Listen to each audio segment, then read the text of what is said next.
News first channel ಹಾಗೂ ಡಿಜಿಟಲ್ನಲ್ಲಿ ಜಾಹೀರಾತು ನೀಡಲು ಈ ನಂಬರ್ಗೆ ಸಂಪರ್ಕಿಸಿ.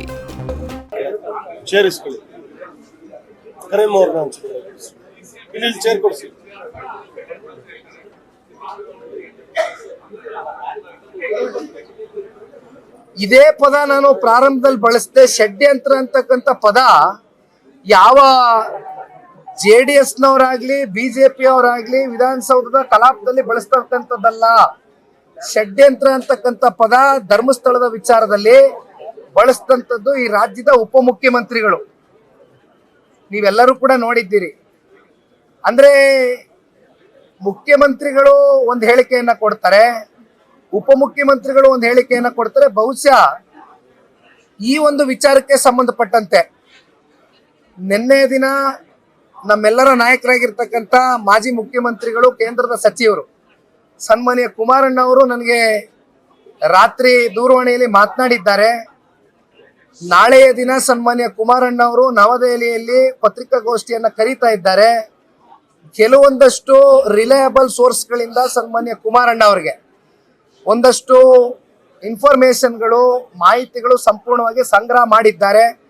ಅವರ ಕಡೆಯಿಂದ ಈ ಒಂದು ಪ್ರಕರಣದಲ್ಲಿ ಯಾವ ಯಾವ ವ್ಯಕ್ತಿಗಳು ಮಾನ್ಯ ಮುಖ್ಯಮಂತ್ರಿಗಳ ಆಪ್ತ ಬಣದಲ್ಲಿ ಗುರುತಿಸ್ಕೊಂಡಿರ್ತಕ್ಕಂಥ ಕೆಲವೊಂದಷ್ಟು ವ್ಯಕ್ತಿಗಳು ಅವರು ಯಾವ ರೀತಿ ಮುಖ್ಯಮಂತ್ರಿಗಳಿಗೆ ಈ ಧರ್ಮಸ್ಥಳದ ಈ ತನಿಖೆ SIT ರಚನೆ ಮಾಡ್ತಕ್ಕಂಥದ್ರಲ್ಲಿ ಅವರ ಪಾತ್ರಗಳು ಏನಿದೆ ಅಂತಕ್ಕಂಥದ್ರ ಬಗ್ಗೆ ಸನ್ಮಾನ್ಯ ಕುಮಾರಣ್ಣ ಅವರೇ ನಾಳೆ ದಿನ ಪ್ರಸ್ತಾವನೆಯನ್ನ ಇಡೀ ರಾಜ್ಯದ ಜನತೆ ಮುಂದೆ ಇಡ್ತಾರೆ.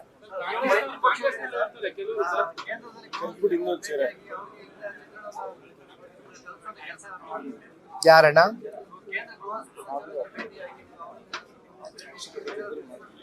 ನೂರಕ್ಕೆ ನೂರರಷ್ಟು ನಮ್ಗೆ ಜವಾಬ್ದಾರಿ ಇದೆ. ಜವಾಬ್ದಾರಿಯನ್ನ ಮೆರಿತೇವೆ ಖಂಡಿತವಾಗ್ಲೂ. ಈಗಾಗಲೇ ನಿನ್ನೆ ಸನ್ಮಾನ್ಯ ಕುಮಾರಣ್ಣ ಅವರು ನನಗೆ ಮಾತನಾಡಬೇಕಾದ್ರೆ ಹೇಳಿದ್ದಾರೆ, ಗೃಹ ಸಚಿವರ ಹತ್ರನೂ ಕೂಡ ಸಮಯವನ್ನ ತೆಗೆದುಕೊಳ್ತಾರೆ ಮುಂದಿನ ದಿನಗಳಲ್ಲಿ.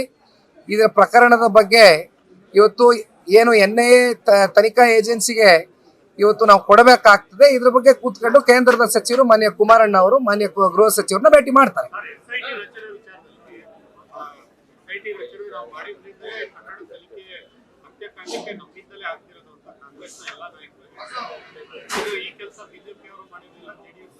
SIT ರಚನೆ ಮಾಡಿದ್ರಿಂದ ಎಳ್ಳಷ್ಟು ಕೂಡ ಸತ್ಯ ಇಲ್ಲಿವರೆಗೂ ಹೊರಗೆ ಬರ್ಲಿಕ್ಕಾಗಿಲ್ಲ. ಅದರ ಬದಲಾಗಿ ಧರ್ಮಸ್ಥಳಕ್ಕೆ ಅಪಮಾನ ಆಗಿದೆ ಅನ್ನೋದು ಒಂದು ಹೊರತುಪಡಿಸಿದ್ರೆ ಎಳ್ಳಷ್ಟು ಕೂಡ ಸತ್ಯ SIT ರಚನೆ ಮಾಡಿ ಇದನ್ನ ಹೊರಗಡೆ ತಗೊಂಡ್ ಬರ್ಲಿಕ್ಕೆ ಇಲ್ಲಿವರೆಗೂ ಆಗಿಲ್ಲ.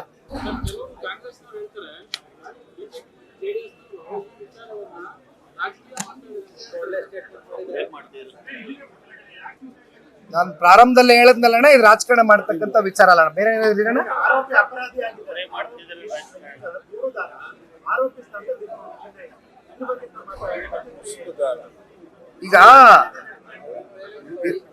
ಈಗ ಚಿನ್ನಯ್ಯನವರು ಅವ್ರು ಯಾರೋ ಮಾಸ್ಕ್ ಮ್ಯಾನ್ ಅಂತ ತಾವುಗಳೇನ್ ಹೆಸರು ಕೊಟ್ರಿ, ಅವ್ರು ಬಂದು ಅದೆಂತದೋ ಒಂದು ಬುರುಡೆ ತಗೊಂಬಂದು ಇಟ್ಟಾಗ ಪ್ರಾಥಮಿಕವಾಗಿ ತನಿಖೆ ಮಾಡ್ಬೇಕಾದಂಥದ್ದು ಚಿನ್ನಯ್ಯನವ್ರನ್ನ.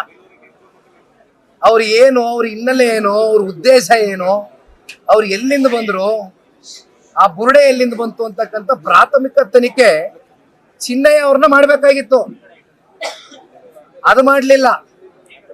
ಅದನ್ನೆಲ್ಲ ಬಿಟ್ಟು ಬೇರೆ ಇನ್ನೆಲ್ಲ ಏನೇನು ಮಾಡಬಾರ್ದಾಗಿತ್ತು ಅದೆಲ್ಲ ಮಾಡಿದ್ರು ಅಷ್ಟೇ. ಏನೇನ ಇಲ್ಲ ಯಾರು ಚರ್ಚೆ ಇಲ್ಲಿ ನಮ್ಮ ಅತ್ಯಂತ ಹಿರಿಯ ನಾಯಕರು, ಜಿಲ್ಲೆಯ ನಾಯಕರು ಕುಮಾರಸ್ವಾಮಣ್ಣ ಅವರು ಎಲ್ಲಾದ್ರೂ ಉಂಟ. ರೇವಣ್ಣ ಸಾಹೇಬ್ರು ಈಗಾಗಲೇ ಅವರ ಉಪಸ್ಥಿತಿಯಲ್ಲಿ, ರೇವಣ್ಣ ಸಾಹೇಬ್ರ ಉಪಸ್ಥಿತಿಯಲ್ಲಿ ಜಿಲ್ಲೆ ನಾಯಕರುಗಳು ಕುಮಾರಸ್ವಾಮಣ್ಣ ಅವರು ಹೇಳ್ದಂಗೆ ಅವರ ಗೈಡೆನ್ಸ್ ಮೇಲೆನೆ ಕಳೆದ 2 ದಿನದಿಂದ ಈ ಒಂದು ವಿಚಾರಕ್ಕೆ ಸಂಬಂಧಪಟ್ಟಂತೆ ಅವರ ಮುಖಂಡತ್ವದಲ್ಲೇ, ನಾಯಕತ್ವದಲ್ಲೇ ಮೀಟಿಂಗ್ ಅನ್ನ ಮಾಡಿದ್ದೇವೆ. Thank you. ನ್ಯೂಸ್ ಫಸ್ಟ್ ನಿರ್ಭೀತಿಯಿಂದ ನಿಮ್ಮ ಪರವಾಗಿ.